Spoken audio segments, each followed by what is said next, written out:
Boa tarde a todos.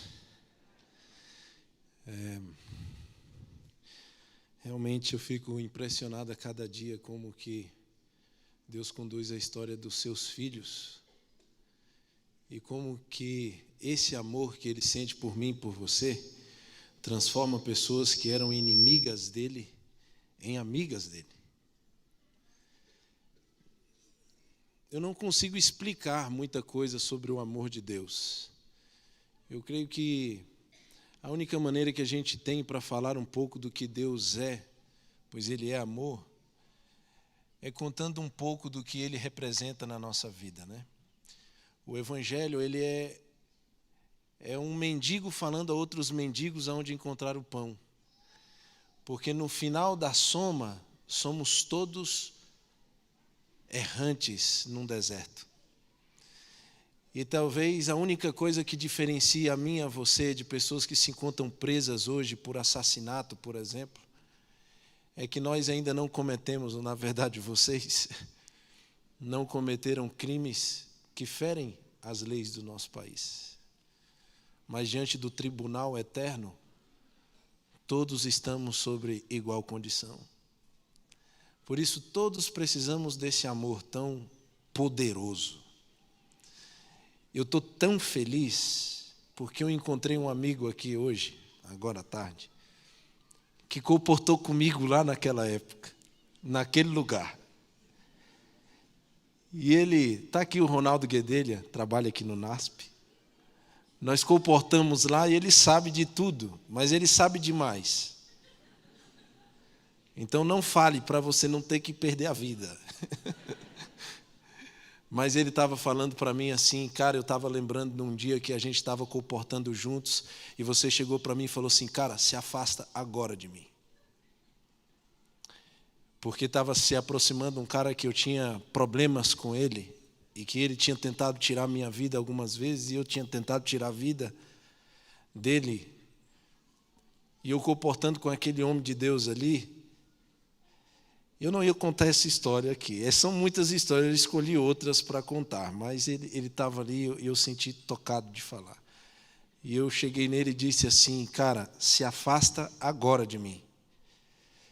E ele me contando ali, que lembrando do que o rapaz estava falando, fiquei sabendo que tu está na igreja, é melhor tu ficar na igreja, porque senão... E aí ele contando para mim, eu lembro muito bem, mas... eu falando para o rapaz, eu falei, tu acha que eu tenho medo de tu, cara? Eu não tinha medo de tu antes, eu vou ter medo de tu agora? Cara, a minha vida está nas tuas mãos, se tu tiver que me matar, tu vai ter que me matar agora.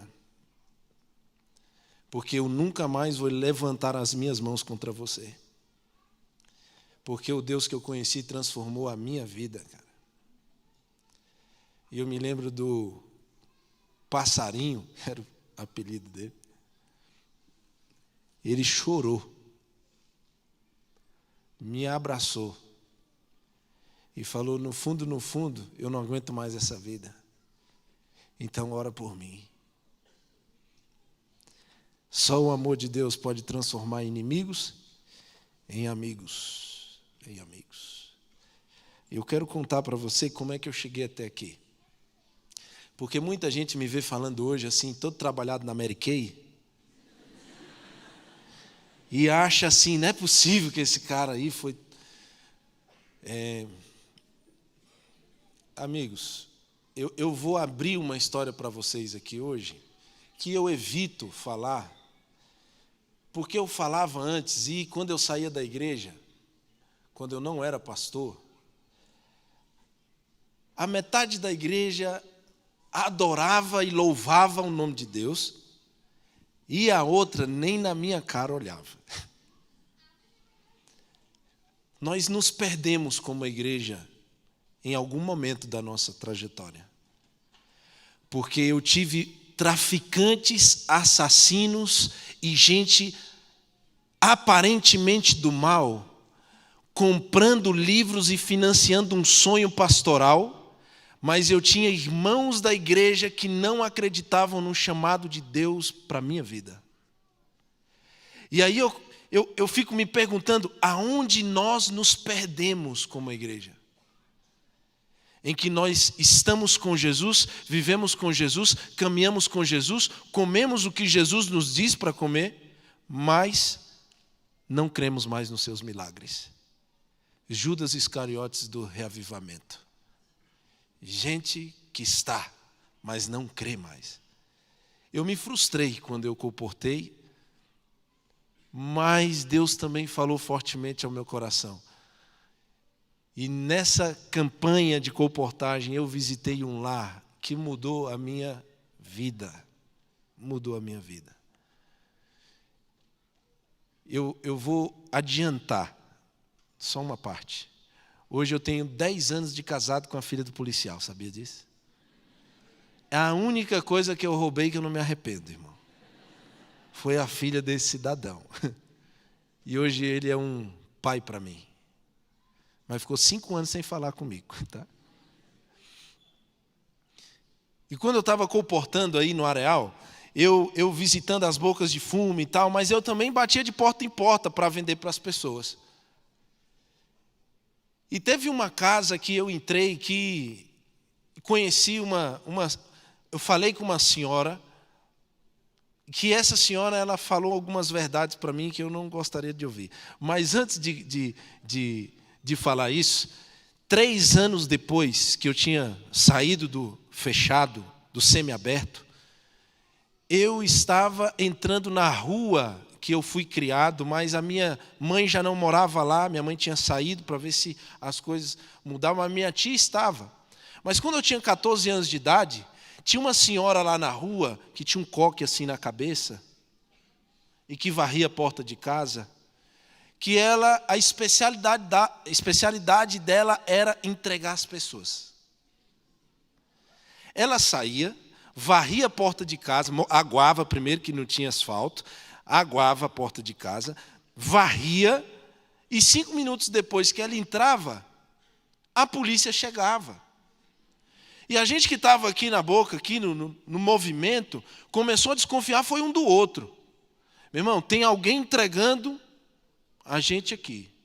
E o chefe, quando fala, ele é vivo ainda. Eu tive um encontro com ele ano passado. Você não sabe o que ele falou para mim. O cara está rico. Você não sabe o que ele falou para mim. Vou falar já o que ele falou para mim. Tá? Mas eu ali, a gente discutindo, quem é o culpado, quem é o X9 que está aqui, quem está entregando. E eu, menino, falei para você que sou um cara observador. Sempre olhando a senhorinha. Eu falei, essa velha tem um problema, irmão. Essa velha, ela é caguete. E os caras falavam, conversa, moleque, né? Que nada. Eu falei, essa mulher está entregando nós. Que nada. Obrigado, cara. E um dia ela saiu para varrer, eu peguei um revólver, cheguei perto dela, falei, senhora, puxei o revólver e falei, nunca mais a senhora vai varrer essa porta dessa casa aqui. A senhora está me ouvindo?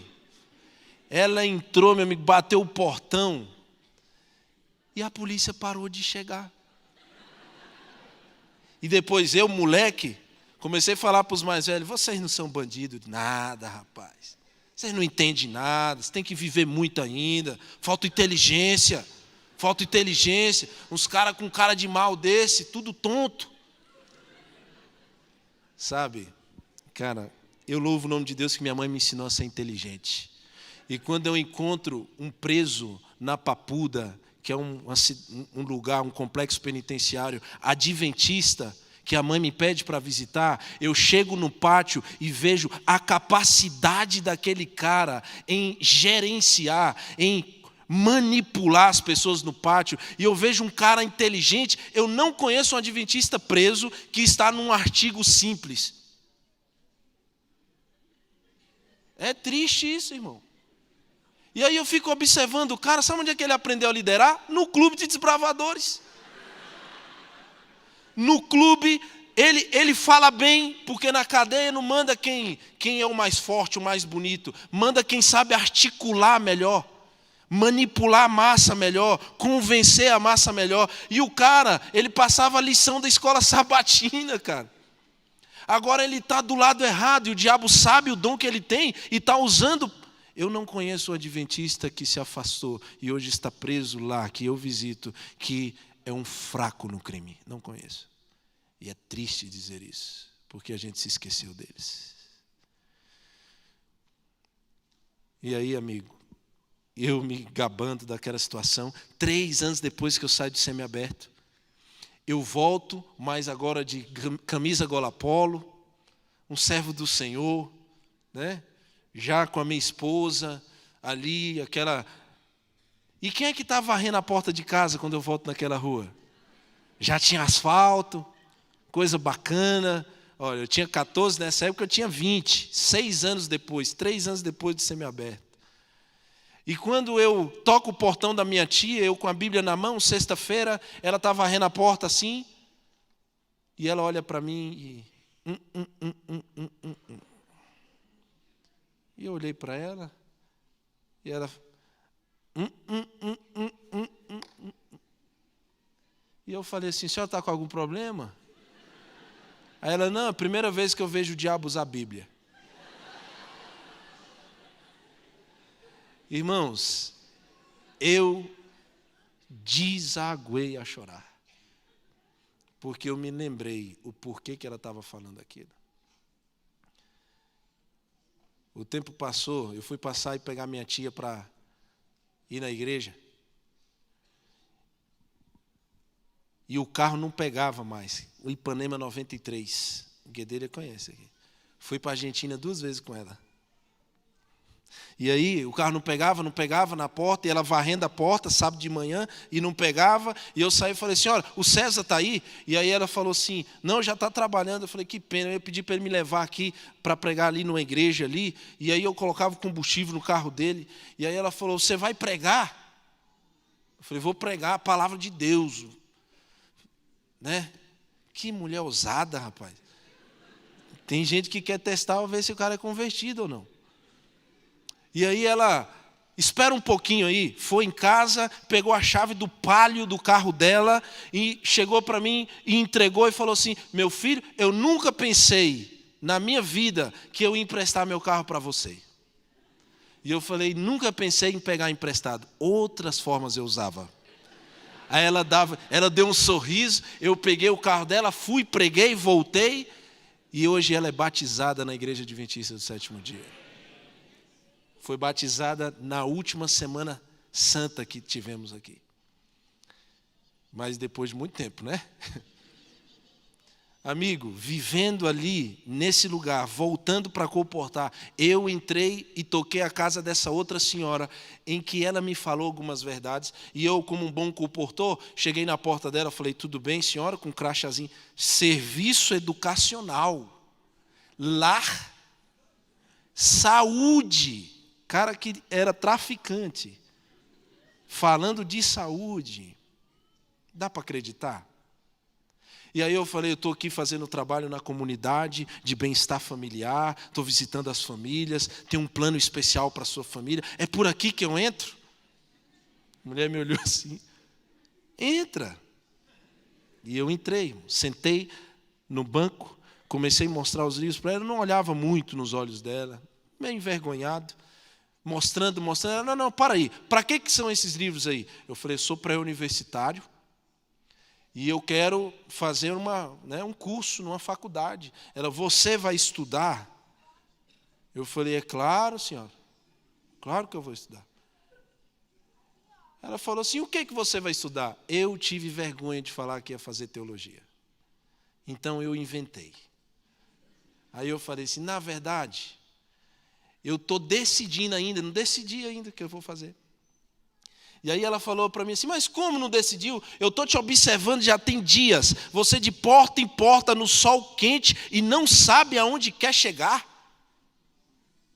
Quando eu olhei nos olhos dela, eu vi Jesus Cristo nos olhos dela, falando comigo.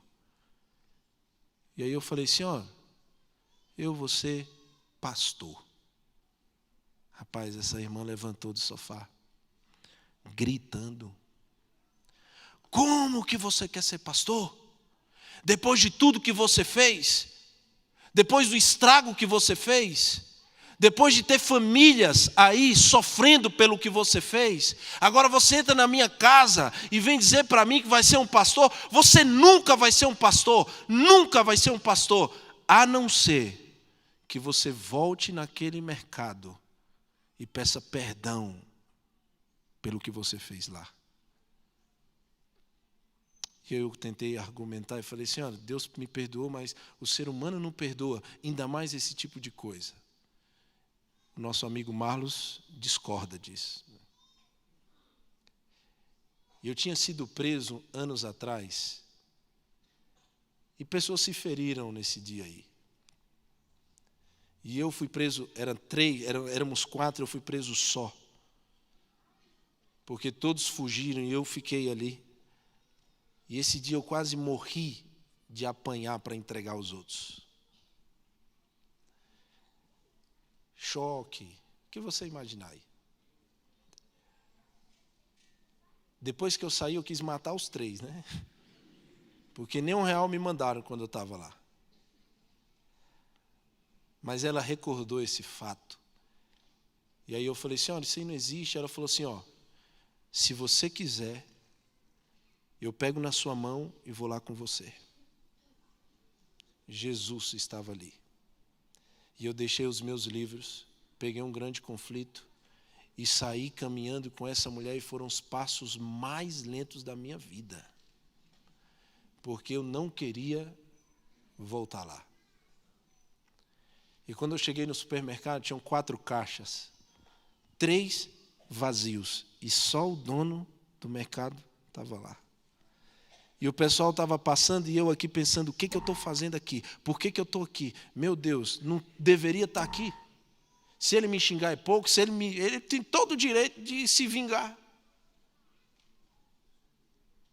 E quando ele terminou de passar as compras das pessoas, que eu olhei para ele, ele estava emocionado.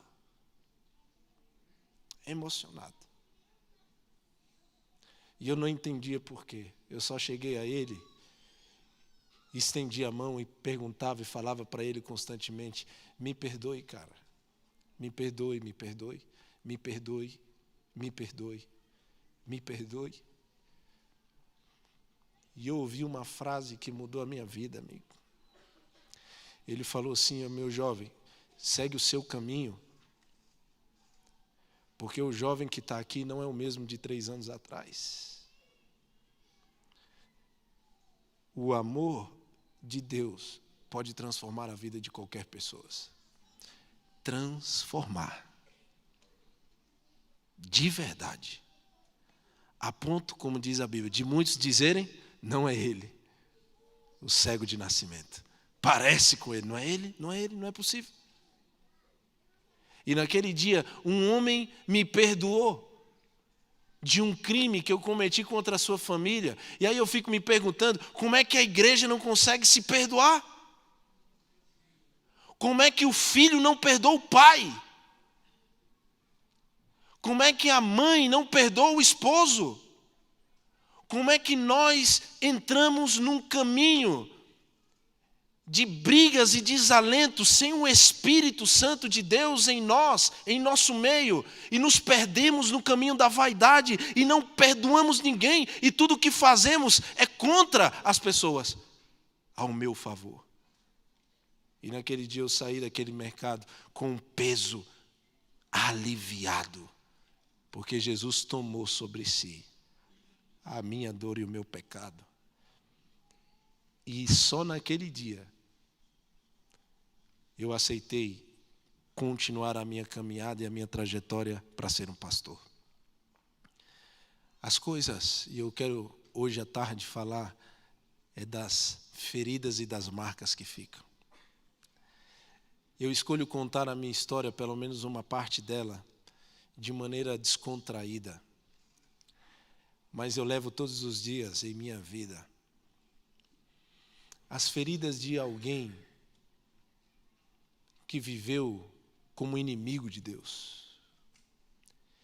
E sabe qual é o pior? É que essas feridas, elas não se curam. Porque não são feridas de amor. são feridas causadas pelo ódio, não pelo amor. São feridas causadas pelo inimigo de Deus, e que Jesus toma sobre si, mas elas ficam aí. Por isso que eu digo para você, jovem, você que veio à igreja hoje, até quando você vai ficar distante desse amor? Até quando você vai viver essa vida dupla de cristão sábado e de segunda a sexta você é um inimigo de Deus? Adoração durante a manhã e a tarde, mas à noite balada. Você acha que não vai se ferir? Você acha que não vai ferir pessoas?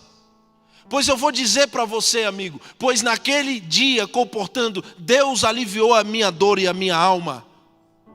Mas eu entrei em casas de mães que falaram para mim: você está aí querendo ser o bonito, mas o meu filho morreu por sua culpa.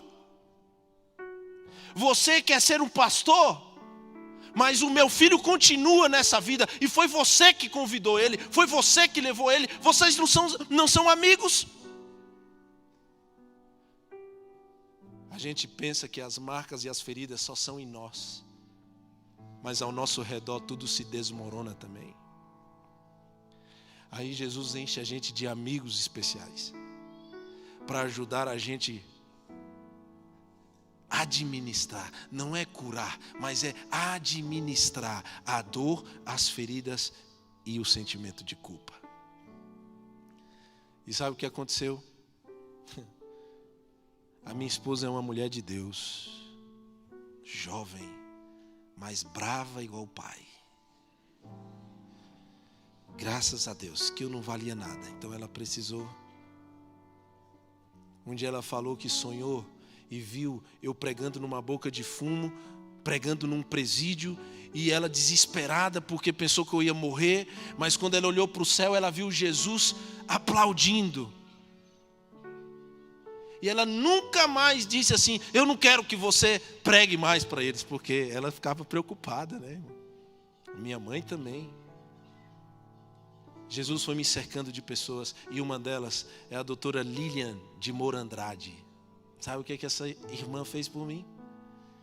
Ela me ouviu um dia e ela falou assim: por que você não vai fazer teologia? Eu falei: estou fazendo teologia, estou no primeiro semestre, na Argentina. E ela falou assim: vai lá em casa que eu quero te ajudar, você aceita a minha ajuda? Eu falei: claro que sim. E fui. E ela me deu um envelope bem gordinho assim de dinheiro, rapaz do céu. Eu lembrei dos meus tempos de assalto à caixa eletrônica. Irmão, pensa numa pessoa que está guardada aqui no meu coração. É essa pessoa. Ela é a terceira dentro do Tribunal Superior Eleitoral do nosso país. Uma mulher super inteligente. E aí ela me deu esse dinheiro e falou assim: ó, eu vou mandar para você R$1.000 por mês, tá bom? Até você se formar. Eu falei: não. Quem está aí passando aí sabe, né? Sabe que seria uma bênção, né? 1.000 por mês. E eu tinha 2 filhas já. Mas deixa eu te contar, quando eu fui para a Argentina, algo tremendo aconteceu. Porque chegou o momento de começar o curso, mas, amigo, eu não sabia falar português. Eu só falava gíria, pistola espiritual na mão. Tudo que falava, teve uma irmã que me mostrou um vídeo aí bem antigo, aí, 2011, eu pregando. E aí, irmãos, está ligado, Jesus? Eu falei: irmã, apaga, irmã. Irmã, pela graça do Senhor. Não vou apagar não. Eu falei: está amaldiçoada. Apaga isso, irmã. Ela: não vou apagar. Eu falei: pois se tu fazer isso aí viralizar, eu vou ter que fazer uma visita não pastoral. A irmã Cláudia. Cara, que povo abençoado, povo, porque não apaga.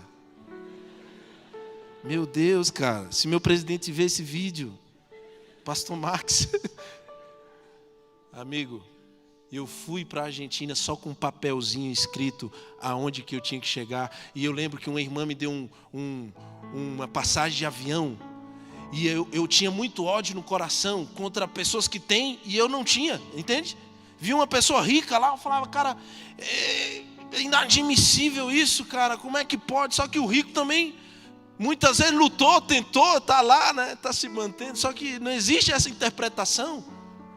E meu amigo, eu peguei a passagem, cheguei no aeroporto, chegou lá, tinha 2 filas, uma bem grande, uma bem pequenininha, 5 pessoas, clientes Smile. E eu já comecei a murmurar, eu falei, é por isso que morre, mata. É por isso que a gente se revolta, os pobres de um lado, que mundo é esse, cara? Até aqui no aeroporto é desse jeito? Eu não vou ser pastor não, cara, vou ser justiceiro agora. Como é que pode isso aqui? E eu comecei a ter ódio no coração, irmãos. Ódio no coração. Ódio de verdade no coração. E o ódio começou a voltar no coração. Eu falei, você vai num banco, é cliente Zé para um lado e você o Van Gogh é para o outro. O Style para o lado, o Zé para o outro. Que mundo é esse que vive se separando? E eu fico me perguntando, será que a igreja vai copiar isso? Quando eu olhei minha passagemzinha, estava lá, cliente Smile. Eu falei, ô glória. Meu irmão, até o peito eu estufei. Eu falei, cara, nós somos aqui favela demais, irmão. Você é doido. Tratada a pão de ló. A irmã tinha me dado, a irmã lá da Caixa Econômica Federal, tinha me dado Eu cheguei na Argentina, 2 horas da manhã, não tinha como falar. Então eu mostrava aqui o papel para o rapaz, eu falei, eu quero chegar nesse bagulho aqui. Eu não falava português. É um dialeto diferente. No curso de capelania carcerária que a gente dá lá em Brasília, nós ensinamos esse dialeto para os capelães, para eles aprenderem, né? Vai chegar lá, o preso vai estar falando lá, não, porque eu estou com a jega molhada. É a esposa do jegue? Não, é a cama. Então a gente ensina. Eu não falava, então eu mostrava, e o rapaz falava em espanhol numa velocidade tão grande que eu pensava que era outro idioma, cara. Eu falava, o cara falou que era mais fácil essa coisa aqui, irmão. E eu falava, irmão, calma, ei. E ele me levou para um lugar lá que tinha uns taxistas, mostrou rodoviária de Retiro. E aí eles me levaram para a rodoviária de Retiro. E eu cheguei, já não tinha mais, era só 6 horas da manhã, começava o fluxo de ônibus. E um rapaz, um guarda, chegou para mim, um policial, falou, não se pode quedar aqui. Aqui é peligroso. Eu, peligroso, irmão? Peligroso? Deve ser perigoso, né, irmão? Esse cara não sabe de onde é que eu estou vindo, não, essa alma. Coitado dessa alma aí, meu Jesus. Sabe nada esse inocente aí, pai. E aí eu falei, eu vou ficar aqui, eu não tenho para onde ir. Ele falou, não, eu falei, não, vou ficar. E fui, coloquei minhas 2 malas assim e deitei em cima, que se alguém fosse me roubar, tinha que me acordar primeiro. Essa vida ensina pra gente a rua, né? Cheguei na UAP, primeira aula, hebraico. Média 8, professor explicando em espanhol e apostila em inglês, irmãos. Naquela hora eu orei a Deus e eu falei, Senhor errou. O Senhor errou, eu não vou conseguir isso aqui. E para completar, eu falava para o professor assim, mais lento, por favor. Só que não tem mais lento em espanhol, é despacito. Ou despacio. Meu irmão, adivinha qual foi meu apelido? Mais lento, cara. O cara favelado, eis um monte de coisa, sem saber falar nada, sem nada na vida, e ainda tem um apelido de mais lento. Dá para vencer ou não dá? Tudo contribui para... Cara, eu tinha muito ódio no coração dessas situações. E o pior é que quando alguém não entendia qualquer outra pessoa, outro levantava e falava, mais lento, por favor. Aí os caras ficavam me zoando, os amigos ali de teologia, sabe, né? São pastores, são humanos, né, irmão? Eu olhava para os caras, dava um sorriso, porque a doutora Lília me ensinou, nunca perca o decoro. Sempre pode ser a pior situação, padrão. Só que eu olhava, dava um sorriso, mas no meu coração eu orava a Deus, eu falei, Senhor, deixa eu pegar só um de taca, porque se eu pegar um, os outros vão respeitar tudo, Deus. É para isso que o Senhor me chamou, para ser humilhado. E eu falava para Deus, irmãos, o Senhor me chamou para ser humilhado?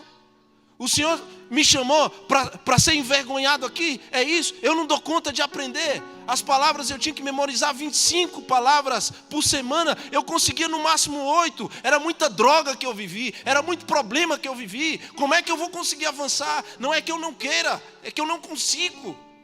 É simples assim. Faz um milagre, Deus. Me dá só uma chance de lutar.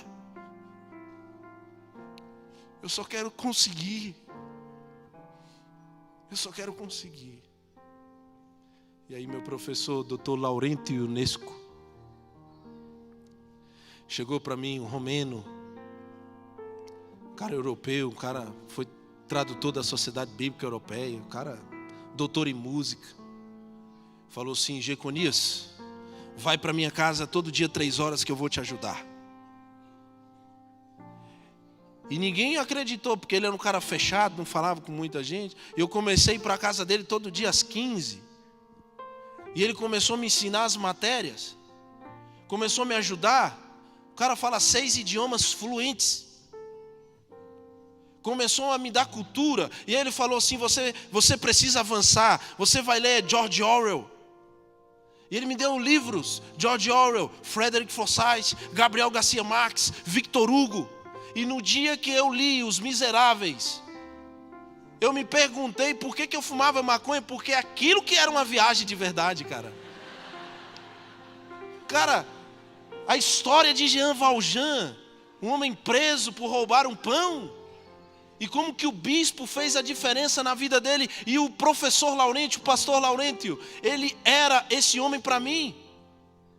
E ele pegou e falou assim, vou te levar num restaurante bom para te ensinar a lidar lá, a comer lá. E eu não conseguia falar as gírias, porque era um outro país. Talvez se eu tivesse vindo ao NASP, eu era um cara todo desengonçado até hoje. E aí ele me levou num restaurante 5 estrelas. Eu cheguei, um frio, tarde de sobretudo. O rapaz deu a volta, tirou meu sobretudo, pendurou. Eu falei, meu irmão, isso aqui que é moral, irmão. Esse negócio de chegar na boca de fumo, os caras ficar falando coisa boa, não, isso aqui que é outro nível. Me acostumo fácil. Amigo, eu sentei e ele começou a falar, esse talher é para isso, essa faca corta isso, esse prato é para isso, sabe? Essa taça é para tomar isso, essa é para aquilo. Jeconias, não, para de comer rápido, mais lento. E chegou a hora de pedir, eu pedi um salmão alá durazno. Chegou um pedacinho de salmão assim, com um negocinho a folha. Eu falei, cadê a comida, pastor? Tá vacilando, irmão. Pastor, acostumado a comer cuscuz com ovo, irmão, de colher em casa. Ele falou, cara, você vai comer devagar. Você não precisa ficar segurando o talher o tempo todo. Deixa o talher, conversa, olha para mim. Vamos conversar, cara. Você vai ser um gentleman. Falei, o que é isso, irmão? Último ano de teologia. Os 3 melhores alunos da escola foram escolhidos. Eu lembro quando eu tirava 8, que eu vinha mostrar para ele todo feliz. Ele, cara, você é um medíocre, cara. E eu falava, como medíocre, pastor? Ficou louco, irmão? Ficou louco, irmão. Sou estrangeiro aqui, não sei nada, tirei a média, passei, provei, cara. Ele falou, você é um pastor da média, pô. Você só faz o que se pede. É isso que tu vai ser. Só lê o que se pede. Eu tirei 9. Cheguei, eu falei, agora vou esfregar na cara do pastor, irmão. Quando eu cheguei, mostrei, ele olhou, falou, medíocre. Nadou e morreu na praia, cara. Como é que pode? Tu tirou 9, pode tirar 10. Meu irmão, quando eu tirei 10, eu fui com poder e grande glória naquela casa dele. Eu falei, Hoje eu vou mostrar o poder da favela para esse cara, bicho. Falei para os caras que ia representar e vou representar. Isso tinha no meu coração ainda. Esse negócio de favela, eu sou favela, porque eu sempre vou ser favela. E quando eu mostrei o 10 para ele, ele olhou para mim e disse: você é medíocre, cara. Eu falei: tu ficou doido, irmão. E ele falou assim: cara, tu tem 9 matérias. Só uma tu tirou 10, pô. Está amarrado em nome de Jesus esse espírito de perfeição. Eu não sou perfeito. Mas o último ano de teologia, de 8 matérias, 5 eu tinha 10. E 3, 9. E fui o terceiro melhor aluno daquela sala. E aí ele chegou e falou assim: quem lembra do Jeconias aqui? Mais lento, Jeconias. Você está indo rápido demais. Mas ele chegou para mim e falou: ó, tu é medíocre, faltou 3. Quando eu voltei para Brasília, a igreja me chamou para cuidar dos ministérios que eu amo, para criar um ministério carcerário adventista. E hoje nós temos, pela primeira vez na história da igreja, na plaque, um ministério organizado, votado oficialmente pela igreja. 200 capelães espalhados nos presídios. Instalamos a televisão Novo Tempo para 15 mil presos. E temos mais de 800 almas ganhas para o reino de Deus. Nesses apenas 2 anos e meio de ministério. Temos cuidado da ADRA e da ASA também.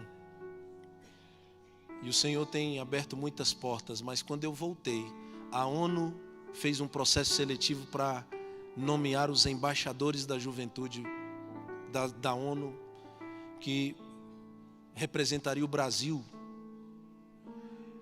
E eu fui olhar o processo. Tinha que ter inglês ou espanhol fluente. E eu já estava indo, não? Estava chegando aí de Argentina. E aí eu disputei. Passei a primeira fase. E na segunda, olha gente, só tinha granfino lá, hein? Cara formado em relações internacionais. Tinha que ser formado, era formado em teologia.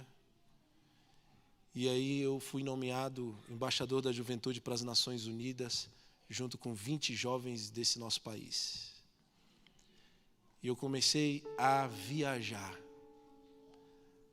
E comecei a estar em ambientes de construção de políticas públicas. E comecei a estar falando cheio de palavras escalafobéticas de Victor Hugo. O amor que Deus tem por nós é um amor que não só nos cura a alma, mas nos dá dignidade. Não é um coitado. É alguém que foi salvo por Cristo e que representa Cristo.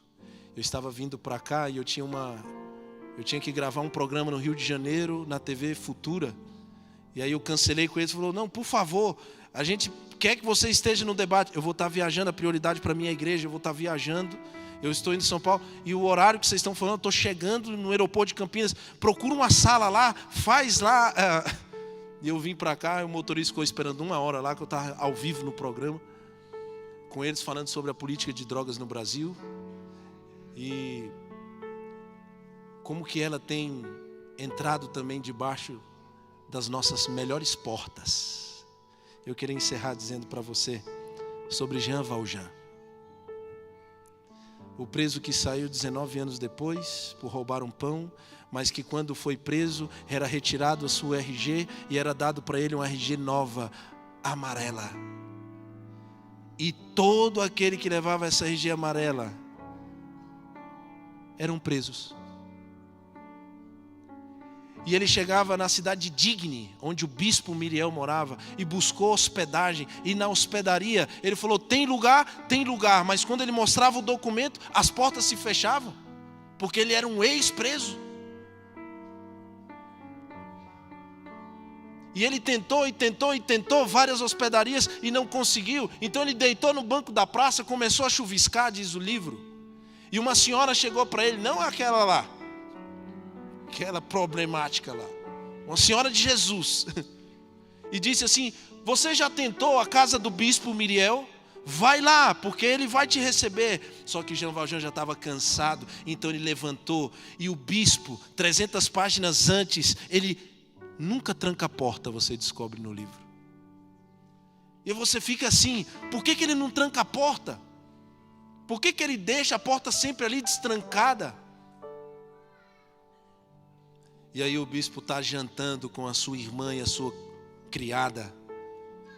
E Jean Valjean já está cansado, então ele chega e mete o braço na porta, ao invés de bater. E quando ele mete o braço na porta, diz a história,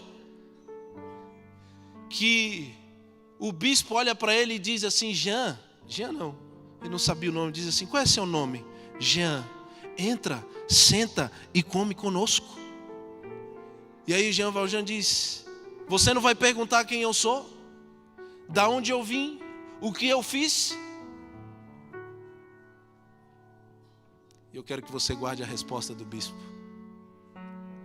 Ele diz assim: essa porta aí, ó, não pergunta posição social, não pergunta que crime você cometeu, de que família você veio ou o que você fez. Essa porta só pergunta: qual a amargura que existe no seu coração? Oxalá sejam assim as portas das nossas igrejas, para que pessoas como eu fui possam se sentir parte do corpo de Cristo também. Que o Senhor te guarde e te abençoe, e que nós possamos continuar seguindo a estrada. Amigo, presta atenção. Eu amo a Deus, mas eu amo a Deus porque um dia Ele me amou primeiro.